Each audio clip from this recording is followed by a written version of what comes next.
Hey, welcome back to Adult Brain Audiobooks. I'm Graham, one of the narrators here. We are real humans reading real books, not AI. So this is just a experimental live read to show you kind of how I do it. It's not exactly how because I would be using full screens with if I wasn't streaming, but I will share my screen and show you how I do it. It's going to be a bit of a long read today. This is Magus Book 3, Part 2, or not Part 2, but the second third of Book 3, which will be Aristotle, um, uh, Artimedorus of Ephesus, Babylonians, and Agrippa. So I'm trying to split this last two thirds into half here to finish it tomorrow.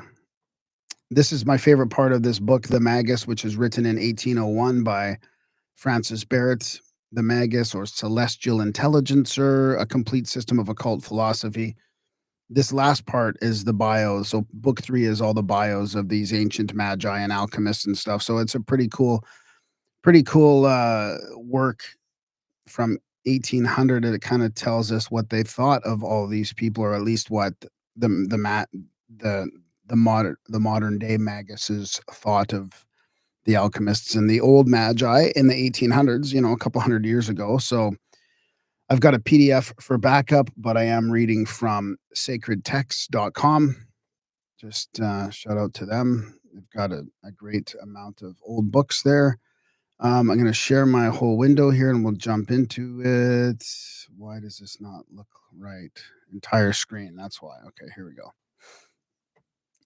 So I'm gonna edit as I go along. Hopefully it's not too bad. These bios are not too bad usually. There's not too many hard pronunciations, but I'll just do a quick test here and jump into it. So we'll start with Aristotle.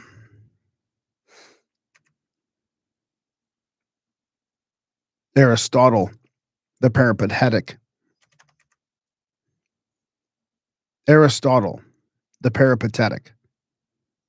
Aristotle, commonly called the Prince of Philosophers or the philosopher by way of excellence, was the founder of a sect which surpassed and at length even swallowed up all the rest.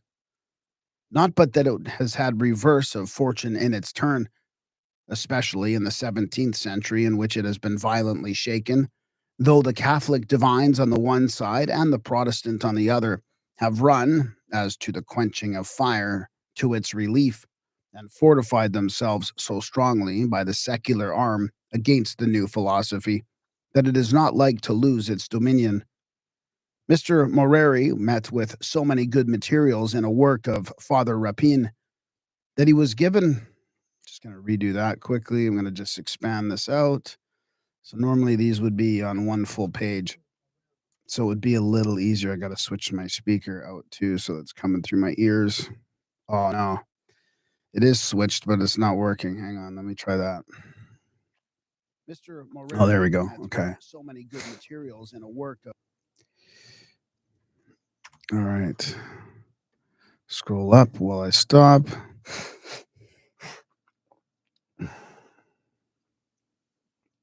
Everything in my head is going to loosen up too, so it's going to be a bit annoying, but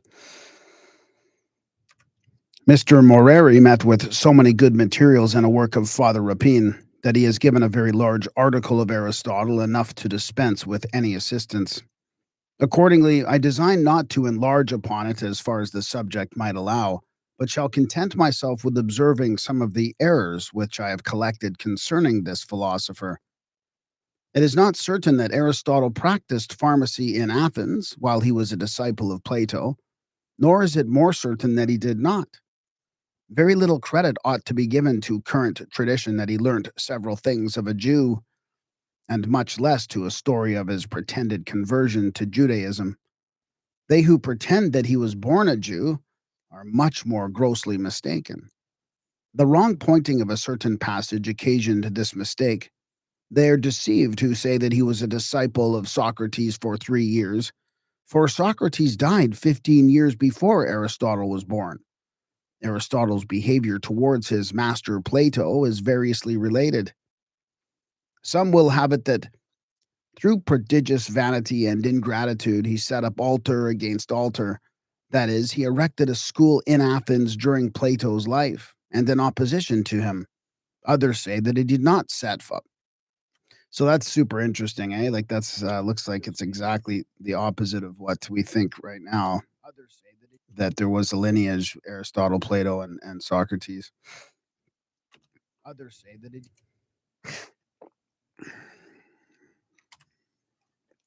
Scroll up while I can. Others say that he did not set up for a professor till after his master's death. We are told some things concerning his amours which are not altogether to his advantage. It was pretended that his conjugal, so I just got to keep this record level up a little bit high, redo that part.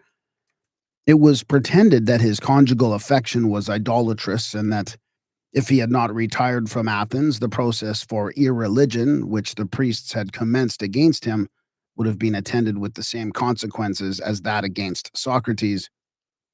Though he deserved very great praise, yet it is certain that most of the errors concerning him are to be found in the extravagant commendations which have been heaped upon him.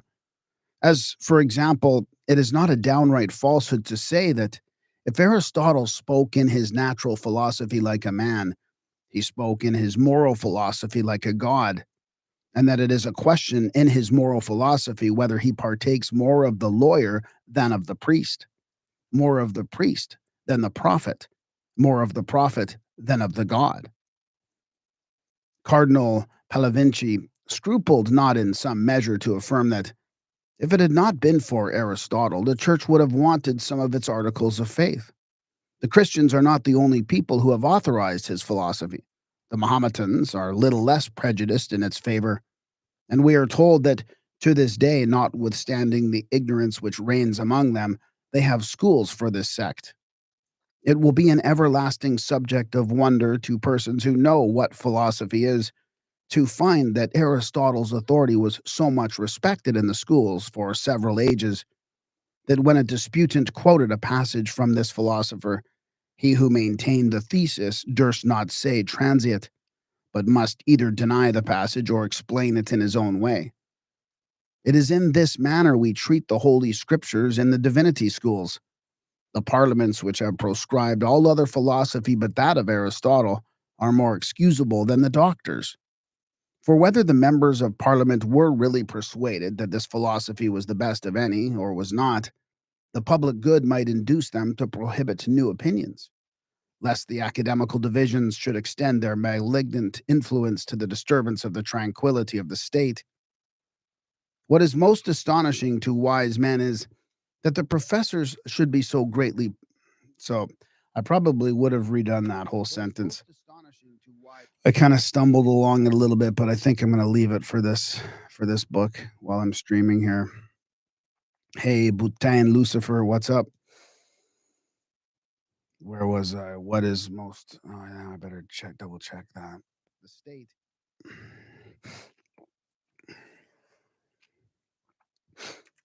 What is most astonishing to wise men is that the professors should be so strongly prejudiced in favor of Aristotle's philosophy. Had this not presupposition, had this preposition, just going to keep that up there.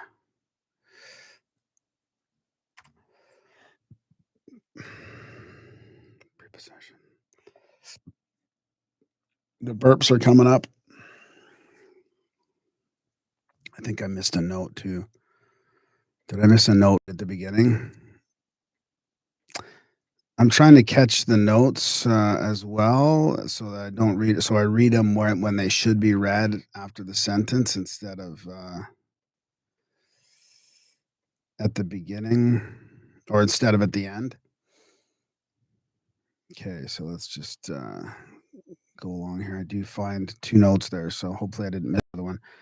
We will find out soon. Had this prepossession been confined to his poetry and rhetoric, it had been less wonderful. But they were fond of the weakest of his works, I mean his logic and natural philosophy. Note, so here's the note. I'm just going to go down there. So, okay, there's only 2 notes in Aristotle, so I caught it. To be convinced of the weakness of these works, we need only to read Casendus in his Paradoxico Exercitius Citations. I'm just going to guess this one. Exercitations Paradoxico Adversos Aristotelios. He says enough there against Aristotle's philosophy in general to convince every unprejudiced reader that it is very defective. But he particularly ruins this philosopher's logic. He was preparing likewise a criticism on his natural philosophy, his metaphysics, and ethics in the same way, when being alarmed at the formidable indignation of the peripatetic party against him, he chose rather to drop his work than expose himself to their vexatious persecutions. In Aristotle's logic and natural philosophy, there are many things which discover the elevation and profundity of his genius. All right, so go back up. I'm going to scroll back up because otherwise it messes up the whole thing if I click back on there.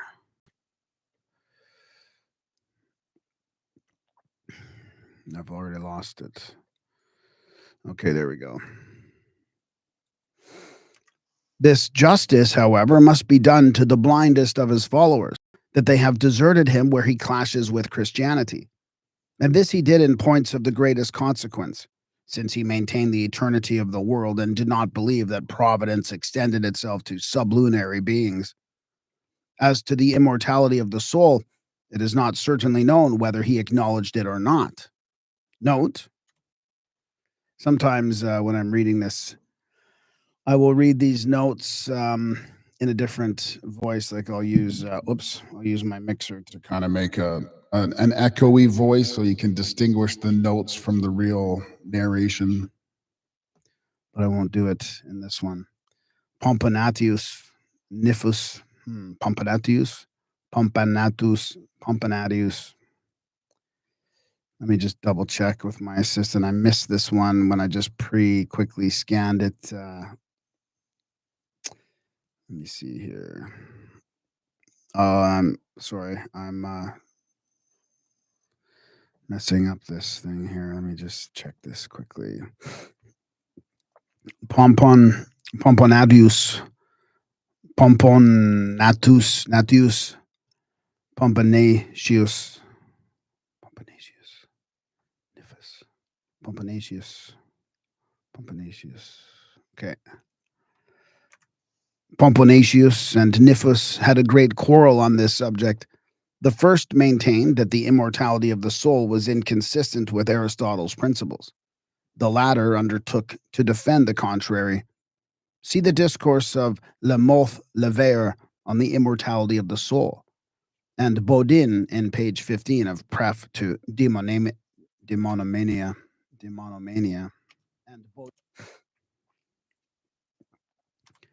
And Bodin in page 15 of Pref to Demonomania.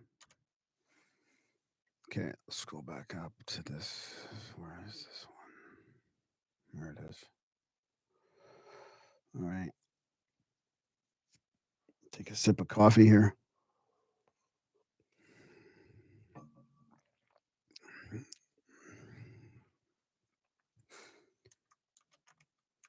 In the year 1647,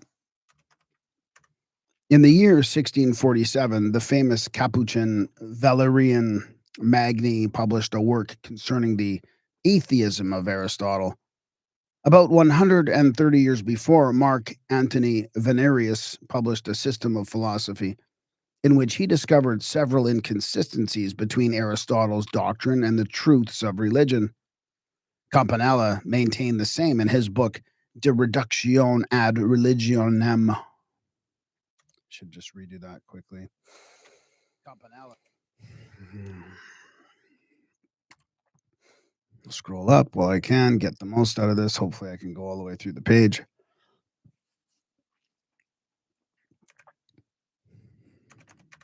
Campanella maintained the same in his book De Reductione ad Religionem, which was approved at Rome in the year 1630.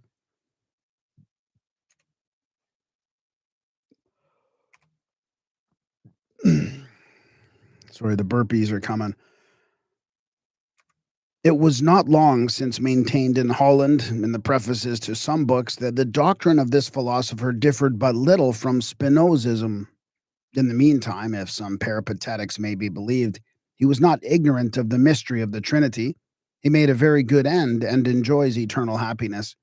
He composed a great number of books, a great part of which has come down to us.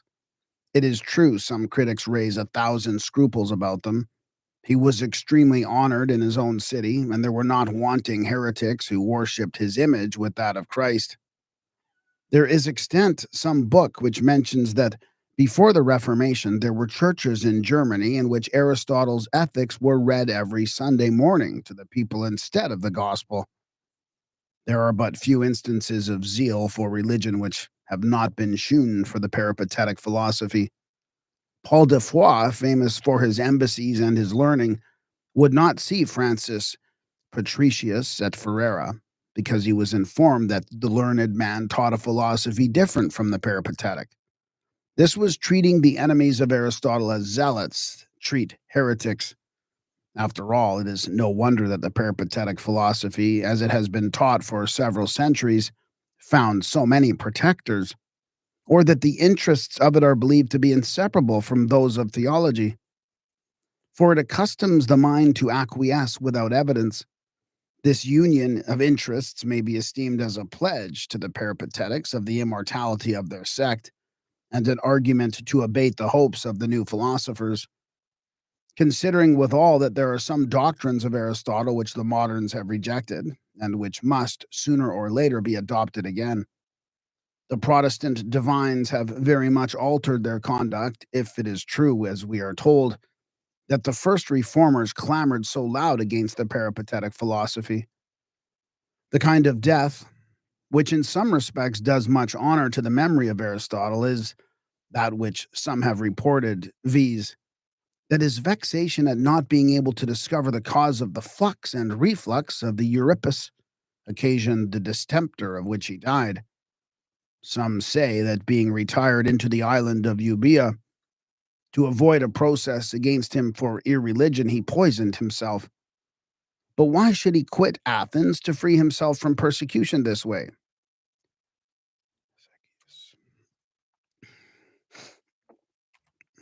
Hey, Benjamin. Hey. Hesychius. Hesychius affirms not only that sentence of death was pronounced against him for a hymn which he made in honor of his father-in-law, but also that he swallowed aconite in execution of this sentence. If this were true, it would have been mentioned by more authors. The number of ancient and modern writers who have exercised their pens on Aristotle, either in commenting on or translating him, is endless. A catalogue of them is to be met with in some of the editions of his works, but not a complete one. See treatise of Father Labbe entitled Aristotelis, Aristotelis.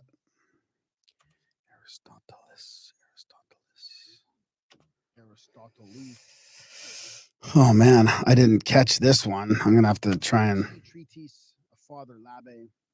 I'm gonna have to try and do this Latin type imprint. Interpretum typus hactenus editorum brevis conspectus. All right, I'll just wing it for this one. I try and pre-plan some of these long pronunciation problems. Grecorum, Platonis, Aristotelis, Aristotle, Aristotelis, Aristotelis, Aristotelian and Aristotelian and Aristotle are so different, it's hard to get it right. Aristotelis, Aristotelian, Aristotelis, Aristotelis.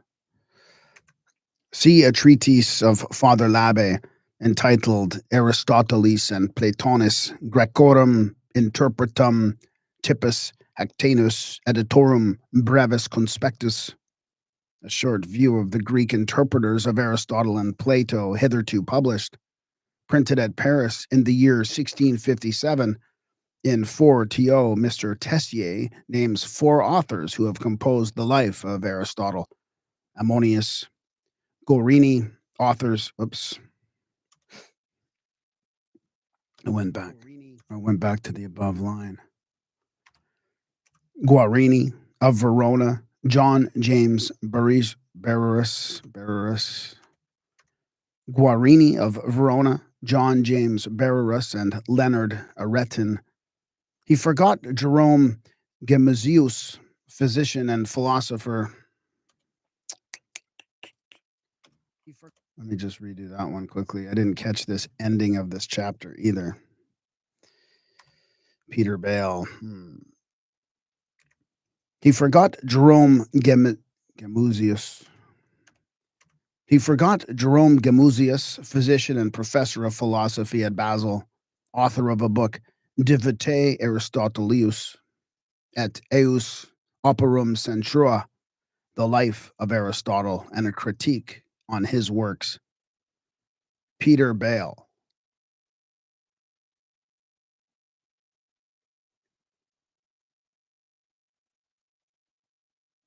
Artimedorus of Ephesus, the somnambulist or dreamer. Artimedorus, who wrote so largely upon dreams, was a native of Ephesus. He lived under Antoninus Pius, and he informs us himself where he says, he knew an athlete who, having dreamt that he had lost his sight, obtained the prize in the games which that emperor ordered to be celebrated. No author had ever taken more pains upon so useful a subject than Artimedorus. What? Why all of a sudden does that name not sound correct? Artimedorus. No author.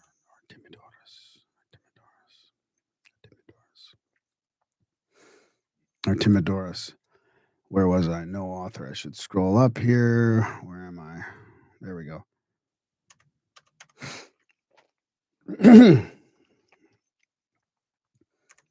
No author has ever taken more pains upon so useful a subject than Artimedorus has done. He brought up all that had been written upon the subject of dreams, which amounted to several volumes, but he spent many years in traveling to collect them, as well as the different opinions of all the learned who were then living. He kept a continual correspondence with those in the towns and assemblies of Greece, in Italy, and in most populous islands, and he collected everywhere all the dreams he could hear of, and of events they had. He despised the censure of those grave and supercilious persons who treat all pretenders to predictions as sharpers or impostors, and without regarding the censures of these Catos, he frequented those diviners many years. In a word, he devoted all his time and thoughts to the science of dreams. He thought that his great labor in making so many collections, etc., had enabled him to warrant his interpretations by reason and experience. But unfortunately, he ever fixed upon the most trifling and frivolous subjects, such as almost everyone in dream is dream. Do I cheat that? Do I cheat that? That's a long sentence I got to redo. I got to cheat that. No, I guess I'll have to redo it. Had enabled him to warrant his interpretations by reason and experience. But I'll cheat it right here. Sometimes a but is the great place to split a sentence up. But unfortunately, he ever fixed upon the most trifling and frivolous subjects, such as almost everyone is dreaming of. There is no dream which Artimedorus. I just lose his name. There is no dream which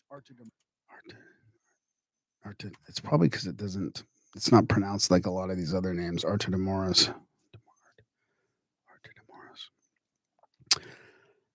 There is no dream which Artimedorus has explained, but will bear quite different interpretation, with the same probability and with at least as natural resemblances as those on which that interpreter proceeds. I say nothing of the injury done to intelligences, to whose direction we must necessarily impute our dreams if we expect to find in them any presage of futurity. Note, let's go down and see this long note. This is why I include the notes. Whoops. What is going on there? Okay, let me just click back on this screen. We find in Artimedorus some of the most trifling incidents in dreams noted by him to presage very extraordinary things, such as if anyone dreams of his nose or his teeth or such like trifling subjects, such particular events, they much.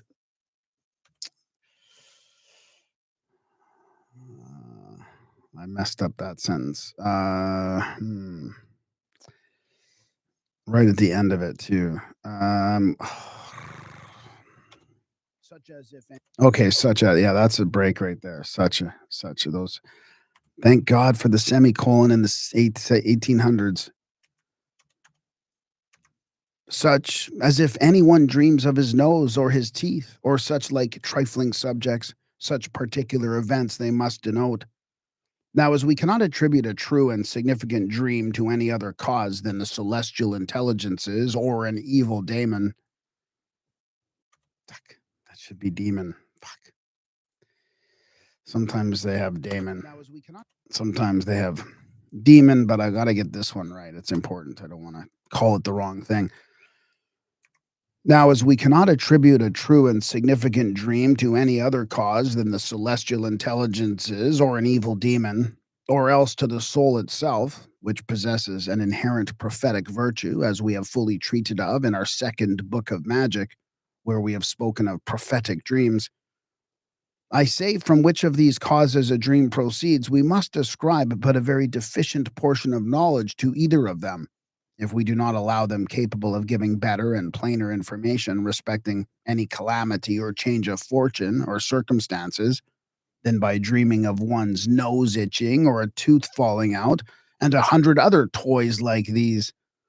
I say such modes of dictating to us a foreknowledge of events to happen cannot but be unworthy of their wisdom, subtlety, or power. And if they cannot instruct us by better signs, how great is their ignorance? And if they will not, how great is their malice? Therefore, all such trifling dreams are to be altogether rejected as vain and insignificant. For we must remember that a dream comes through the multitude of business, and often otherwise. But such dreams, as we are to notice and draw predictions of future accidents and events, are those where the dream is altogether consistent, not depending upon any prior discourse, accidents, or other like circumstances. Likewise, that a person who would wish to dream true dreams should so dispose himself as to become a fit recipient of the heavenly powers. But this is only to be done by a temperate and frugal diet, a mind bent on sublime contemplation, a religious desire of being informed of any misfortune, accident, or event which might introduce misery, poverty, or distraction of mind. So as when we know it, to deprecate the same by prayer to the divine wisdom, that he would be pleased to divert the evil impending, or to enable us to meet the same with fortitude, and endure it with patience till the will of the deity is accomplished. These are the things which we ought to be desirous to receive information of by dream, vision, or the like, and of which I'm going to cheat that one. I'm going to pretend there's a semicolon there, only doing it for the live stream. But in my real, I would edit way more accurately when I really do this. And of which many are often truly forewarned. And of which many are often truly forewarned, and thereby foretell things to come, also presage of the death of certain friends, all of which I know by experience to be true and probable.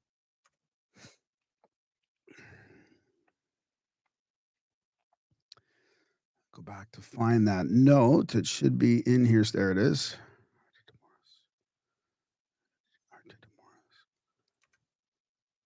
Artimedorus took great pains to instruct his son in the same science, as appears by the two books which he dedicated to him. So eager a pursuit after these studies is the less to be wondered at when we consider that he believed himself under the inspiration of Apollo. He dedicated his first three books to one Casius Maximus, and the other two to his son. They were printed in Greek at Venice in the year 1518.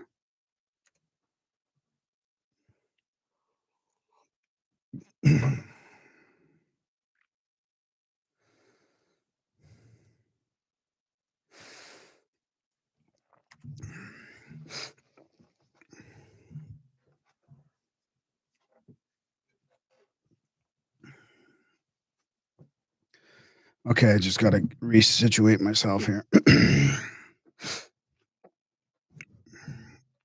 Regaltius.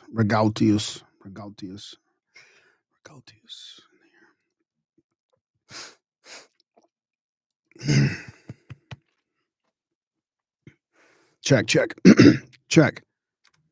In the year 1603, Regaltius published them at Paris in Greek and Latin with notes. The Latin translation he made use of was that published by John Cornelius.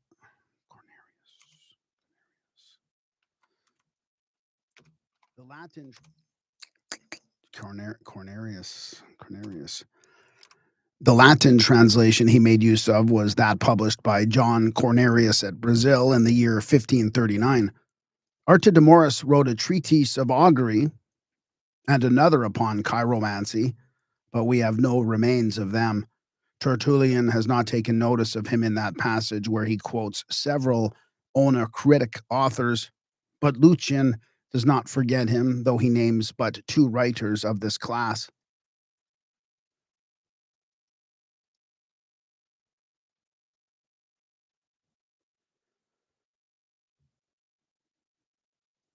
Babylonians. Under this article of Babylonians, we shall just give the reader a general sketch of the antiquity of occult learning among the Chaldeans of Babylon, so famous for their speculations in astrology.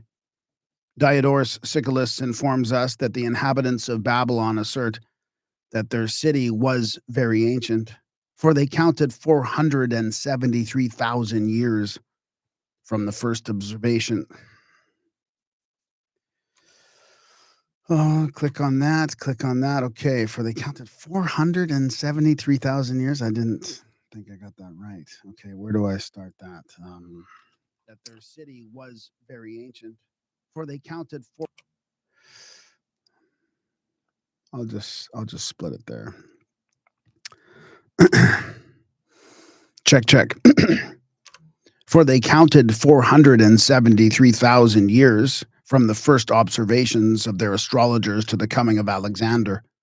Others say that the Babylonians boasted of having preserved in their archives the observations which their astrologers had made. Come on. You know what's funny is I'm literally 6 to 8 inches closer to the screen, and it's affecting I have to readjust sort of my sight. The cat was on my lap before, so I had to adjust for the cat. Others say that the Babylonians boasted of having preserved in their archives the observation. What? Am I redoing that again? Others say that the Babylonians boasted of having preserved in their archives the observations which their astrologers had made on nativities for the space of 470,000 years. From hence we ought to correct a passage of Pliny, which some authors make use of improperly, either to confute the antiquity of Babylon or for other purposes. Aristotle knew without doubt that the Babylonians boasted of having a series of astronomical observations comprehending a prodigious number of centuries. He was desirous to inform himself of the truth of this by means of Callisthenes. I got that wrong. He was desirous. Callisthenes. He was desirous to inform himself of the truth of this by means of Callisthenes, who was in Alexander's retinue, but found a great mistake in the account.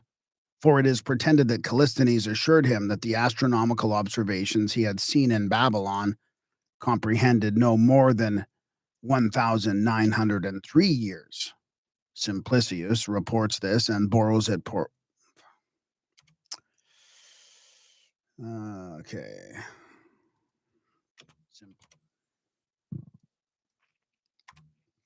I got to stay with it here. I'm starting to fade. Simplicius reports this and borrows it from Porphyry. If Callisthenes had computed right, it must be agreed that after the deluge, men made very great haste to become astrologers. For according to the Hebrew Bible, but this is it. This is the key to it all. If Callisthenes had computed right, it must be agreed that after the deluge, men made very great haste to become astrologers, right? I mean, this is what's finally clicking for me. Then they started looking at all the seasons, all the equinoxes, the solstices, more tracking the sun, the moon, all that, because it's going to come again.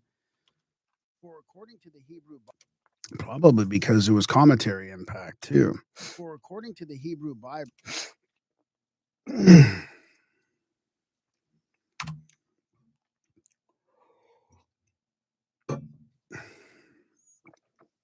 I always just thought this was new. How do I say it? New ancient mysteries, new conspiracies, and it goes back so far. Like they knew about this stuff, like in the 1800s, even way before then. Okay.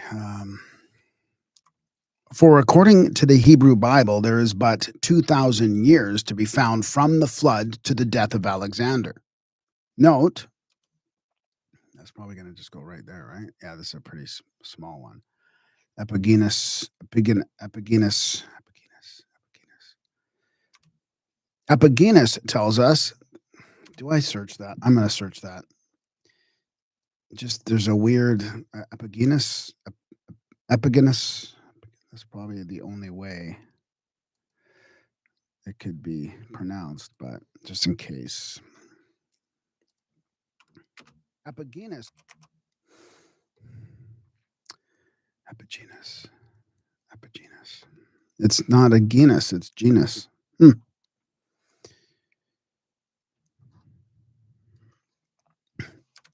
Epigenus tells us that amongst the Babylonians there were celestial observations for 470,000 years, inscribed on pillars or tables of bricks.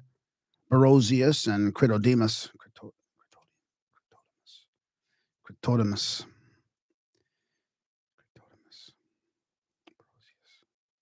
What do you think it is, Critodemus or Critodemus? I think it's Critodemus, but I'm just going to double check. Some of these come naturally and some I just cannot get. Critodemus. But I want to get it right. Critodemus. So it's Critodemus.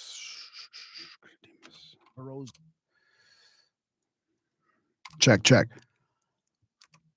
Barosius and Critodemus, who made the least of it, say 490 years. Where's that note now?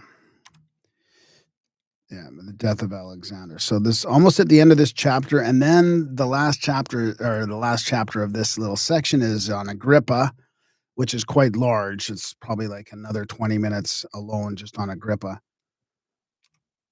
There is reason to question what Simplicius reports, and it is remarkable that all the ancient authors who have ascribed the building of Babylon to Semiramis have no authority than that of Theus.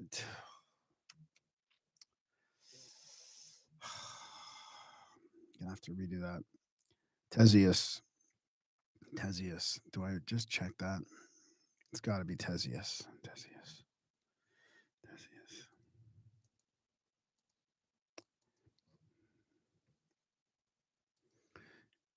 Yeah. Have no authority. Theseus. It's funny, and no matter, like, I try to skim through it and catch anything that I would not really get automatically, and it's just, and it is remarkable that all the ancient authors who have ascribed the building of Babylon. I always miss stuff, so I'm just going to redo this at the end, make sure I get it right here. There is reason to question what Simplicius reports, and it is remarkable that all the ancient authors who have ascribed the building of Babylon to Semiramis have no authority than that of Theseus, whose histories abounded in fables. And therefore we see that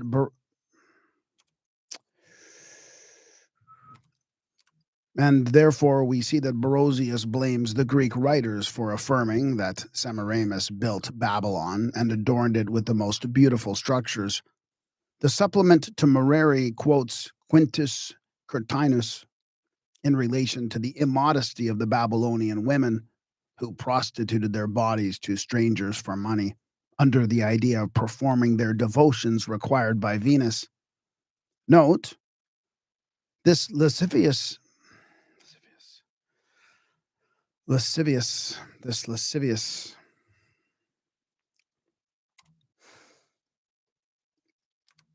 This lascivious ceremony was very ancient. Jeremiah's letter inserted in the book of Baruch, Baruch, Baruch.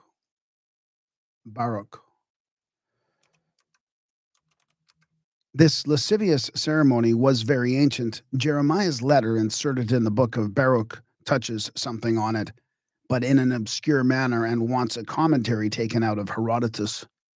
Jeremiah's text runs thus: The women also with cords about them sat in the ways, but if any of them, drawn by some that passeth by, lie with him, she reproacheth her fellow, that she was not thought as worthy as herself, nor her cord broken.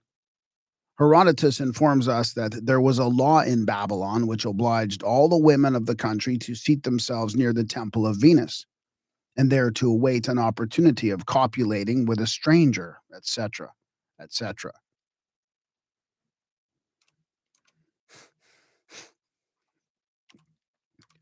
Observe that these sums were afterwards applied to religious uses.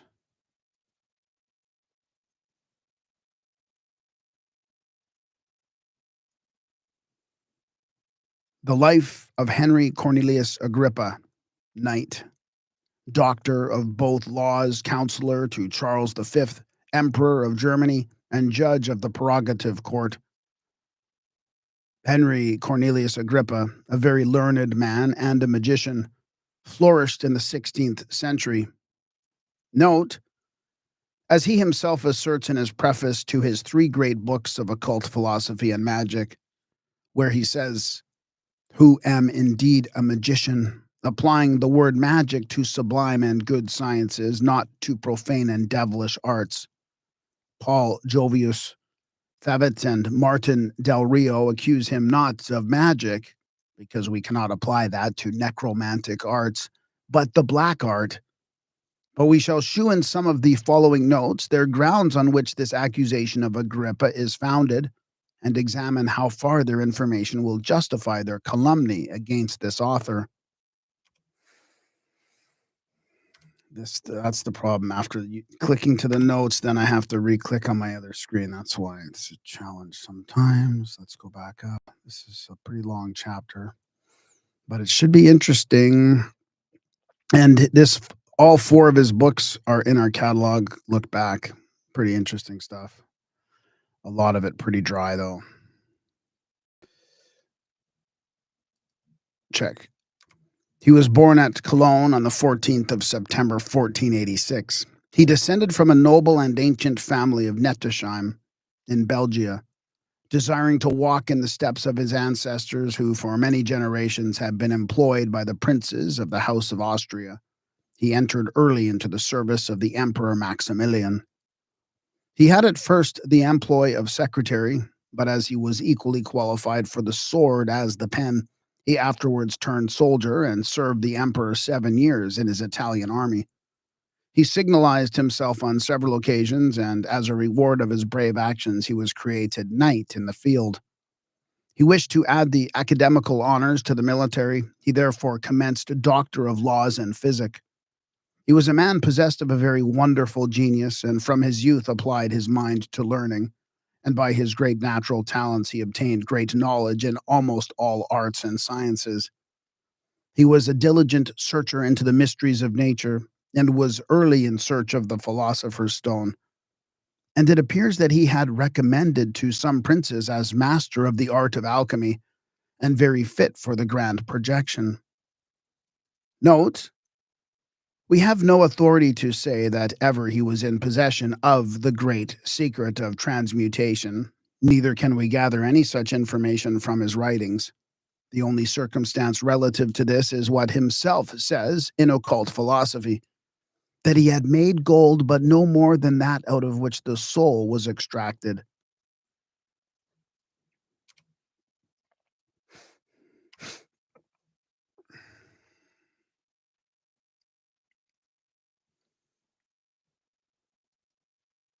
Hmm. Okay, that did work.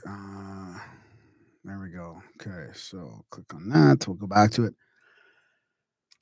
He had a very extensive knowledge of things in general, as likewise in the learned languages. He was pupil to Trithemius, who wrote upon the nature, ministry, and offices of intelligences and spirits. He was of an unsettled temper, and often changed his situation, and was so unfortunate as to draw upon himself the indignation of the popish clergy by his writings. We find by his letters that he had been in France before the year 1507, that he traveled into Spain in the year 1508, and was at Dole in the year 1509.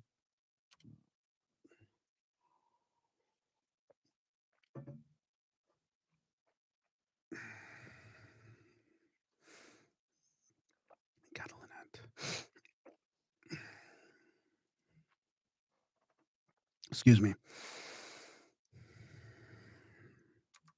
He read public lectures there, which engaged him in a contest with the Cordelier Catalat.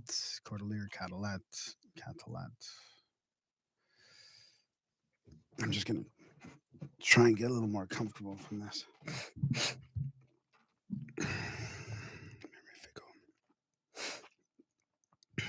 Check. Check. He read public lectures there, which engaged him in a contest with the Cordelier Catalanat. The monks in those times suspected whatever they did not understand of heresy and error. How then could they suffer Agrippa to explain the mystery works of Rutilinus de Verbo Mirifico with impunity? It was the subject of the lectures which he read at Dole in 1509 with great reputation. To ingratiate himself the better with Margaret of Austria, governess of the Austrian Netherlands, he composed at that time a treatise on the excellency of women. But the persecution he suffered from the monks prevented him from publishing it. He gave up the cause and came into England, where he wrote on St. Paul's epistles. Although he had another great, very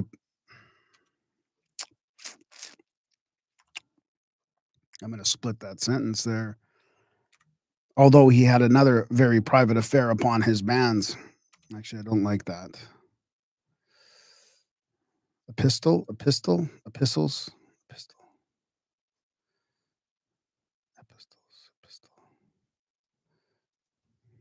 He gave up the cause and I'm just going to check this quickly. I've been getting it wrong. Apostle and epistles.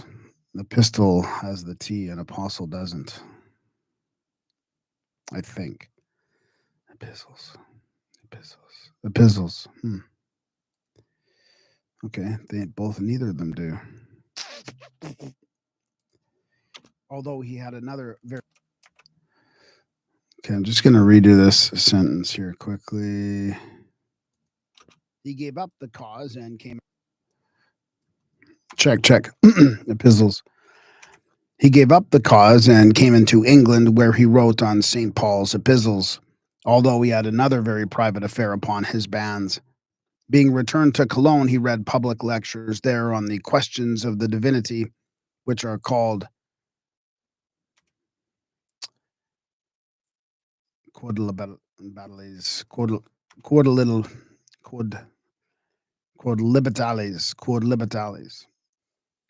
quodlibetales, after which he went to the Emperor Maximilian's army in Italy and continued there till Cardinal de Saint Croix sent for him to Pisa. Agrippa would have displayed his abilities there in quality of theologist of the council if that assembly had continued. This would not have been the way to please the court of Rome, or to deserve the obliging letter he received from Leo X, and from whence we may conclude that he altered his opinion. From that time he taught divinity publicly at Pavia, and at Turin he likewise read lectures on Mercurius Trismegistus at Pavia in the year 1515. He had a wife who was handsome and accomplished, by whom he had been. He had a wife.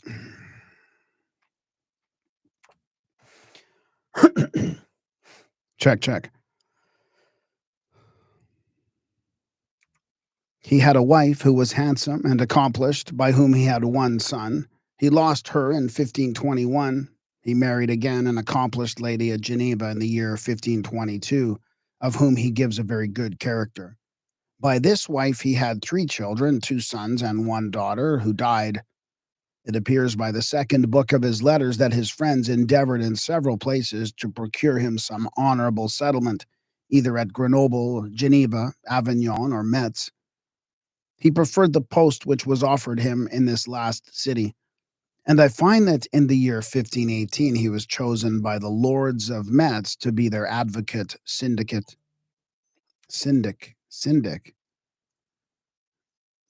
should have just, and I find that I should have just let that one go,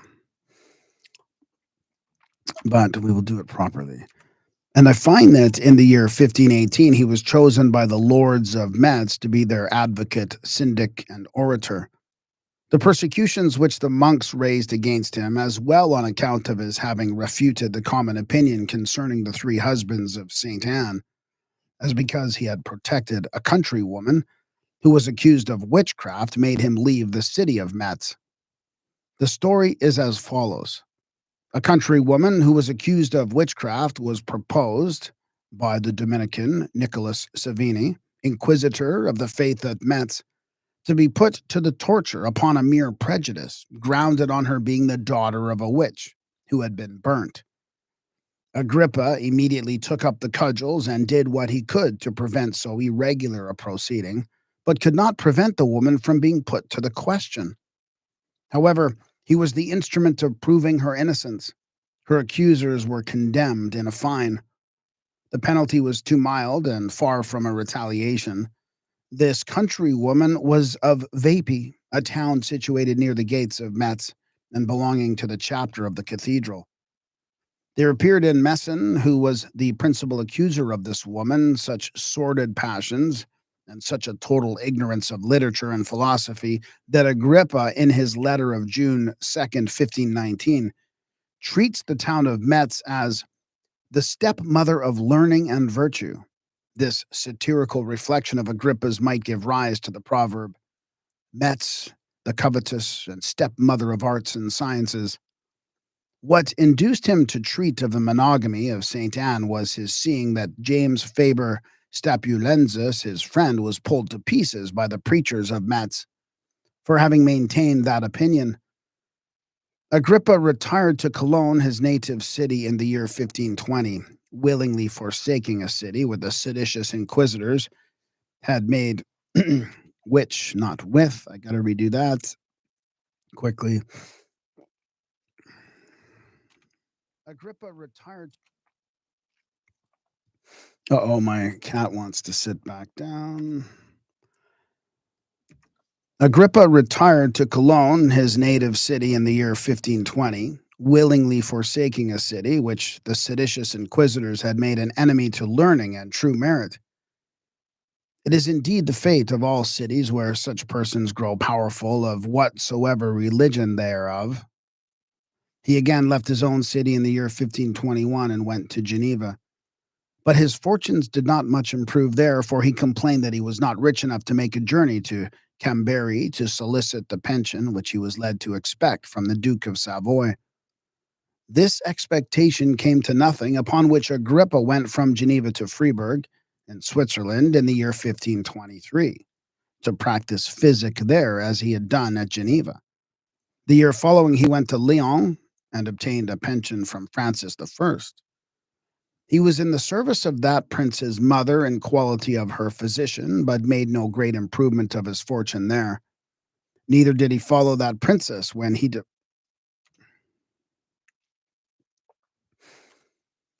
Neither did he follow that princess. Sometimes I start reading before I've even looked at the page, and now I got to find where I was. I can't find it. There it is. Neither did he follow that princess when she departed from Lyon in the month of August 1525 to conduct her daughter to the frontiers of Spain. He danced attendance at Lyon for some time to employ the interest of his friends in vain to obtain the payment of his pension, and before he received it, he had the vexation to be informed that he was struck out of the list.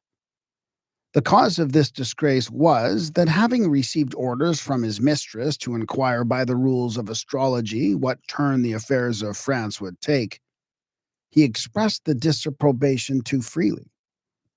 That the princess should employ him in such a vain curiosity instead of making use of his abilities in more important affairs.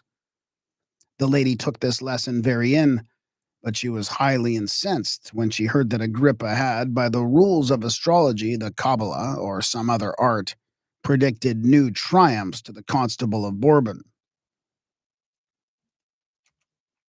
I'm going to read that note now.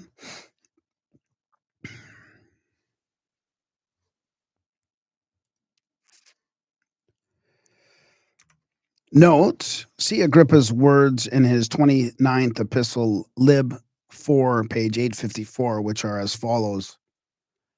I wrote to the Senecal, desiring him to advise her not to misapply my abilities any longer in so unworthy an art, that I might for the future avoid these follies, since I had it in my power to be of service to her by much happier studies.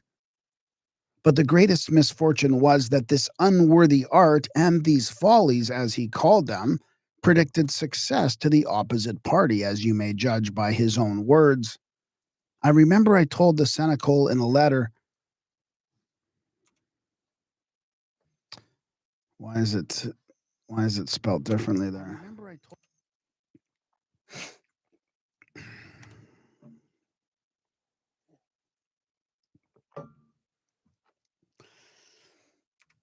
I remember I told the seneschal in a letter that in casting the Constable of Bourbon's nativity, I plainly discovered that he would this year likewise gain the victory over your armies.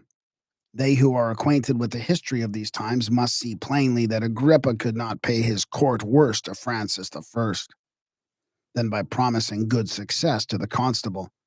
From that time, Agrippa was looked upon as a Bourbonist. To silence this reproach, he represented the service he had done to France by dissuading 4,000 foot soldiers from following the emperor's party, and by engaging them in the service of Francis I. He alleged the refusal of the great advantages which were promised him when he left Freiburg, if he would enter into the constable's service. It appears by the 4th and 6th letter of Book 5 that he held a strict correspondence with that prince in 1527. He advised and counseled, yet refused to go and join him, and promised him victory. He assured him that the walls of Rome would fall down upon the first attack. Yet he omitted informing him of one point, and that was that the constable would be killed there.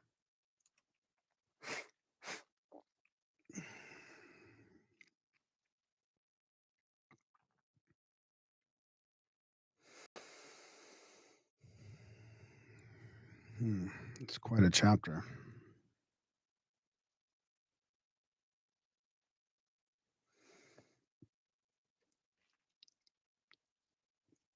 I'm just trying to find the note here. Where did the note go? There it is at the very bottom. Okay. Agrippa, finding himself discarded, murdered, stormed, threatened, and wrote, canceled,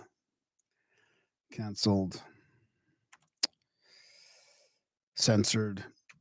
But, however, he was obliged to look out for another settlement. He cast his eyes on the Netherlands, and having after long awaited... Stay focused. Stay focused. Stay focused. He cast his eyes on the Netherlands, and having after long waiting obtained the necessary passes, he arrived at Antwerp in the month of July 1528. One of the causes of these delays was the rough proceeding of the Duke of Vendôme, who, instead of signing the pass for Agrippa, tore it up, saying that he would not sign any passport for a conjurer. In the year 1529, the King of England sent Agrippa a kind invitation to come into his territories, and at that same time he was invited by the emperor's chancellor, by an Italian marquess, and by Margaret of Austria, governess of the Netherlands. He accepted the offers of the latter and was made historiographer. He accepted historiographer.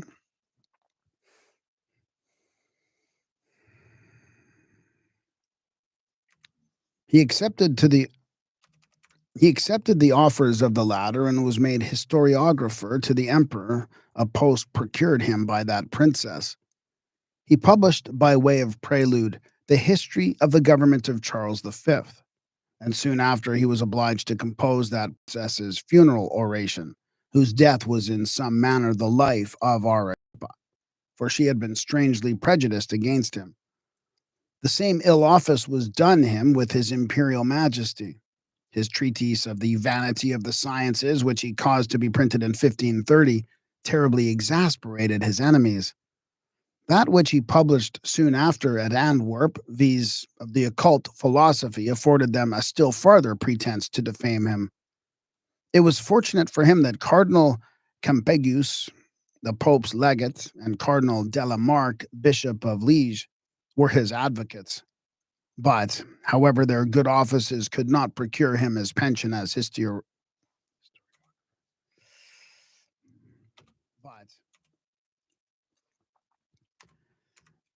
however, their good offices could not procure him his pension as historiographer, nor prevent his being imprisoned at Brussels in the year 1531. But he was soon released. The following year, he made a visit to the Archbishop of Cologne, to whom he had dedicated his occult philosophy, and from whom he had received a very obliging letter. The fear of his creditors, with whom he was much embarrassed on account of his salary being stopped, made him stay longer in the country of Cologne than he desired. He strenuously opposed to the inquisitors who had put a stop to the printing of his occult philosophy, when he was publishing a new edition of it, corrected and augmented at Cologne. See the 26th. No, that was the 25th. Or, excuse me, is it the 26th? Yeah, it must be 26th. That that I is in there. It looks like it's part of the if. See the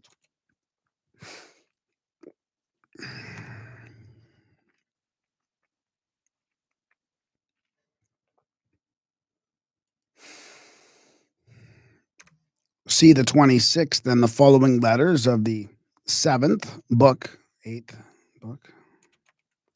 See the 26th and the following letters of the 7th book.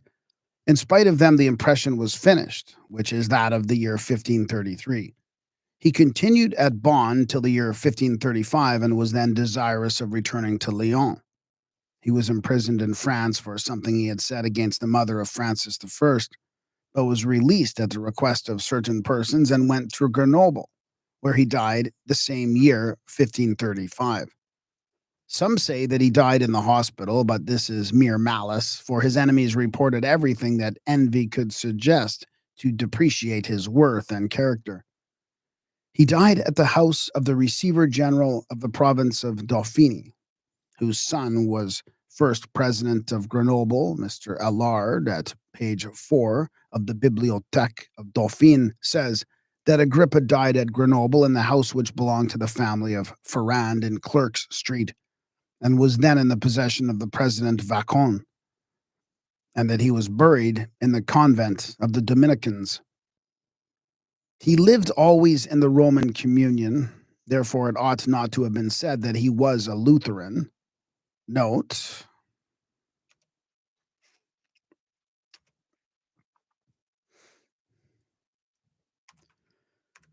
Agrippa, in his apologue, cap 19, speaks in lofty terms of Luther, and with such contempt of the adversaries of that reformer, that it is plain from hence Sictus Ciensius affirmed that Agrippa was Lutheran.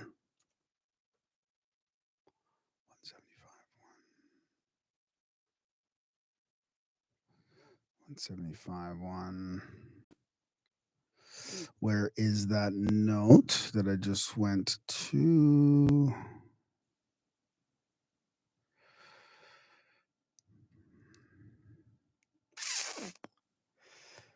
Oh, sorry, 175 down. It's down here. There it is. Check. Burnet, in his History of the Reformation, asserts that Agrippa wrote in favor of the divorce of King Henry VIII. But if we look into Agrippa's letters, we shall find that he was against it, as well in them as likewise in his declamation on the vanity of the sciences, where he says, I am informed there is a certain king at this time, O day, who thinks it lawful for him to divorce a wife to whom he has been married these 20 years and to espouse an harlot. In respect of the charge of magic diabolical being preferred against him by Martin del Rio and others, who confidently asserted that Agrippa paid his way at inns, etc., with pieces of horn, casting an illusion over the senses, whereby those who received them took them for real money, together with the story of the boarder at Louvain, who, in Agrippa's absence, raised the devil in his study, and thereby lost his life. And Agrippa's coming home and seeing the spirits dancing at the top of the house, his commanding one of them into the dead body and sending it to drop down at the marketplace. All these stories, asserted by Martin del Rio, are too ridiculous to be believed by men of sense or science, they being no way probable even if he had dealt in the black art. As to magic, in the sense it is understood by us, there is no doubt of his being a proficient in it. Witness his 3 books of occult philosophy, to say nothing here of the 4th, which we have good authority to say was never wrote by Agrippa, as we shall shew presently, where we shall treat of the history of his occult philosophy. In a word, to sum up the character of Agrippa, we must do him the justice to acknowledge, notwithstanding his impetuous temper, which occasioned him many broils, yet from the letters which he wrote to several of his most intimate friends, without any apparent design of printing them, he was a man used to religious reflections and the practice of Christianity, that he was well versed in many of the chiefest and most secret operations of nature, viz., the sciences of natural and celestial magic, that he certainly performed strange things in the vulgar eye by the application of actives to passives, as which of us cannot, that he was an expert astrologer, physician, and mathematician, by which, as well as by magic, he foretold many uncommon things and performed many admirable operations. John Verus, who was his domestic, has given several curious and interesting anecdotes which throw great light upon the mysterious character of Agrippa, and serve to free him from the scandalous imputation of his being a professor of the black art. Now, because Agrippa continued whole weeks in his study and yet was acquainted with almost every transaction in several countries of the world, many silly people gave out that a black dog which Agrippa kept was an evil spirit, by whose means he had all his information, and which communicated the enemy's posts, number, designs, etc., to his master. This is Paul Jovius's account, by which you may see on what sort of reports he founded his opinions of this great man. We wonder that Gabriel Node had not the precaution to object to the accusers of Agrippa, the great number of historical falsehoods of which they, his accusers, stand convicted.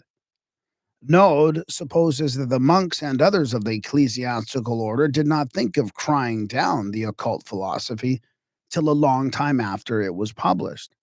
He affirms that they exclaimed against the work only in revenge for the injuries they believed they had received in that of the vanity of the sciences. 'Tis true, this latter book gave great offense to many. The monks, the members of the universities, the preachers, and the divines saw themselves drawn to the life in it. Agrippa was of too warm a complexion. The least taste of his book, of the vanity of the sciences, convinced me that he was an author of a fiery genius, extensive reading, and great memory, but sometimes more copious than choice in his subject, and writing in a disturbed rather than an composed style. He lashes vice and commends virtue everywhere and in every person, but there are some with whom nothing but panegyric will go down. See Erasmi, Epist. Lib. 27, page 1083. Let us now, in a few words, and for the conclusion of this article, describe the history of the occult philosophy. Agrippa composed this work in his younger days and shewed it to the abbot Trithemius, whose pupil he had been. Trithemius was charmed with it, as appears by the letter which he wrote to him on the 8th of April, 1510. But he advises him to communicate it only to those whom he could confide in. However, several manuscript copies of it were dispersed almost all over Europe. It is not necessary to observe that most of them were faulty, which never fails to happen in the like cases. They were preparing to print it from one of these bad copies, which made the author resolve to publish it himself with the additions and alterations with he had embellished it, after having shewed it to the abbot Trithemius Melchior. Adam was mistaken.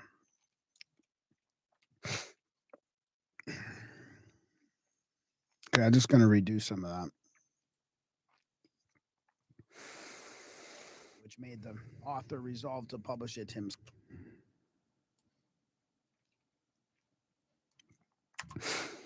Scroll up here while I can. Which made the author resolve to publish it himself with the additions and alterations with which he had embellished it, after having shewed it to the abbot Trithemius Melchior. Adam was mistaken in asserting that Agrippa, in his more advanced years, having corrected and enlarged this work, shewed it to the abbot Trithemius. He had refuted his occult philosophy and his vanity of the sciences, and yet he published it to prevent others from printing a faulty and mutilated edition. He obtained the approbation of the doctors of divinity and some other persons whom the emperor's council appointed to examine it. This book has been lately examined and approved by certain prelates of the church and doctors, thoroughly versed both in sacred and profane literature, and by commissaries particularly deputed for that purpose by Caesar's council, after which it was admitted by the whole council and licensed by the authentic diploma of His Imperial Majesty and the stamp of the Caesarean eagle in red wax, and was afterwards publicly printed and sold at Antwerp and then at Paris, without any opposition. After the death of Agrippa, a fourth book was added to it by another hand. Jo Virus de Magis, cap 5, page 108, says, "To these books of magic may very justly be added a work lately published and ascribed to my late honored host and preceptor, Henry Cornelius Agrippa, who has been dead more than 40 years. Whence I conclude it is unjustly inscribed to his manes under the title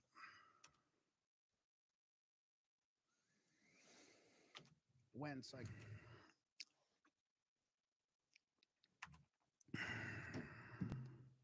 just got to check something quickly.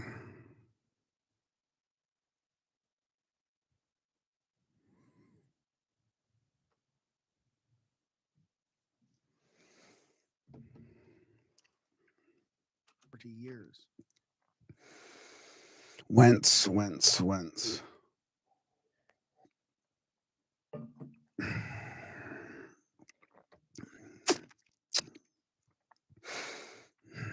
Check. Whence I conclude it is unjustly inscribed to his manes under the title of the fourth book of the occult philosophy or of magical ceremonies, which pretends likewise to be a key to the three former books of the occult philosophy and all kinds of magical operations. Thus, John Virus expresses himself. There is an edition in folio of the occult philosophy in 1533 without the place where it was printed. The privilege of Charles V is prefixed to it, dated from Mechlin, the 12th of January, 1529. We have already mentioned the chief works of Agrippa. It will be sufficient to add that he wrote a commentary on the art of Raymundus Lullius and a dissertation on the original of sin.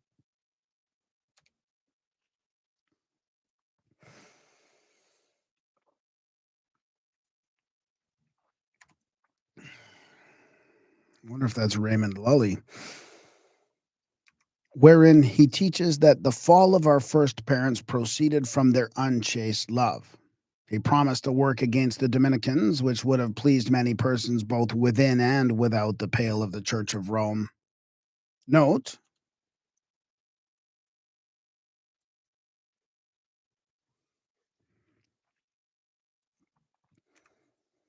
In the treatise I am composing of the vices and erroneous opinions of the Dominicus, in which I shall expose to the whole world their vicious practices, such as the sacrament often infected with poison, numberless pretended miracles, kings and princes taken off with poison, cities and states betrayed, the populace seduced, heresies avowed, and the rest of the deeds of these heroes and their enormous crimes. See Agrippa Opera T2, page 1037.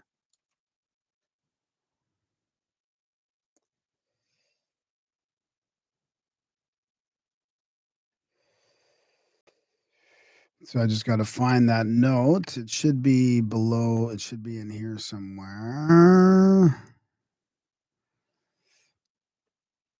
I should just click. There it is. Okay. Check, check. He held some uncommon opinions, and many Protestants spoke more forcibly against the impudence of the legendaries than he did. We must riot, forget the key. Must riot. That's got to be not. We must not. We must. There's some mistakes like this in here, but that's okay. We must not forget. So that RI is an N.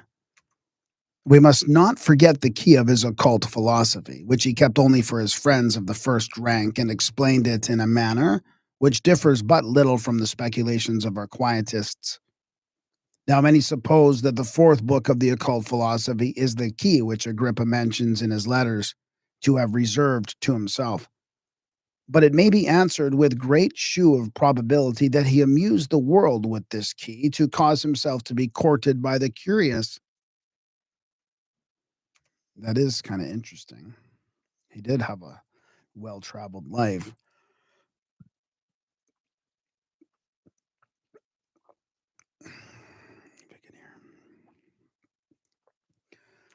James Gohori and Vigenère say that he pretended to be master of the practice of the mirror of Pythagoras and the secret of extracting the spirit of gold from its body in order to convert silver and copper into fine gold.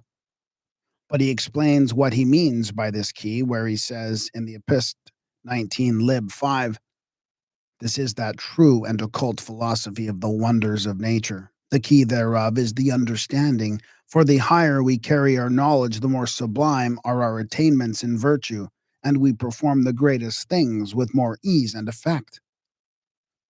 Agrippa makes mention of this key in two letters which he wrote to a religious who addicted himself to the study of the occult sciences, viz., Aurelius de Aquilapendent Austin Friar, where he says, what surprising accounts we meet with, and how great writings there are made of the invincible power of the magic art, of the prodigious images of astrologers, of the amazing transmutations of alchemists, and of that blessed stone by which Midas like all metals are transmuted into gold, all which are found to be vain, fictitious, and false, as often as they are practiced literally.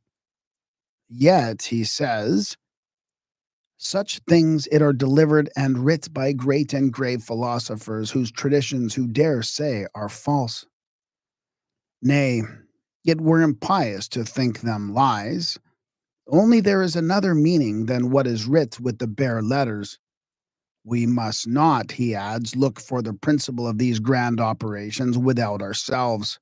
It is an internal spirit within us, which can very well perform whatsoever the monstrous mathematicians, the prodigious magicians, the wonderful alchemists, and the bewitching necromancers can effect.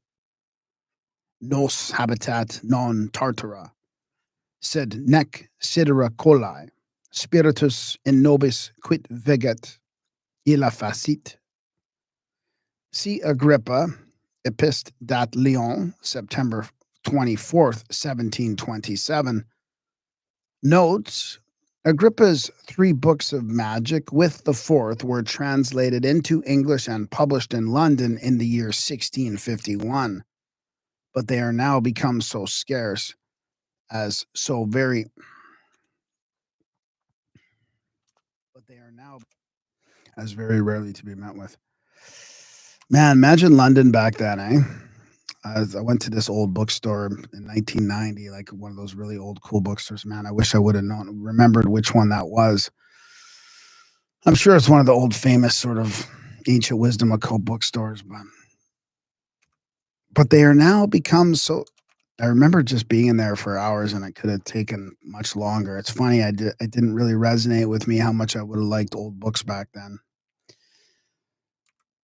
But they are now become so scarce as very rarely to be met with and are sold at a very high price by the booksellers.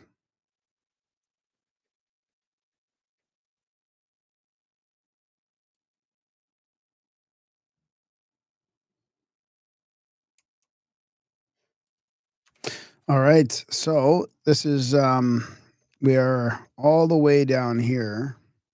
That's the all the chapters. And we are down here. So Roger Bacon, Raymond Lully, George Ripley, Isaac Holland. A lot of these are short chapters. Paracelsus, John Rudolph Glauber, Dr. D, and Sir Edward Kelly. I'm really looking forward to reading that because they're so popular these days. Um, and the conclusion. So that'll be tomorrow, and I'll finish this whole book series off, and then I don't know what I will do next. Besides, keep reading in the background. I'm finishing off Critias and Timaeus, and the Key to Theosophy was just done as well. So thanks for watching, listening, all that stuff. You can support our work. Go back on the channel, share the channel, all the catalog we have in here. Also, we're on Spotify and Audible if that's better for you. Either way, thank you very much, and we'll see you tomorrow.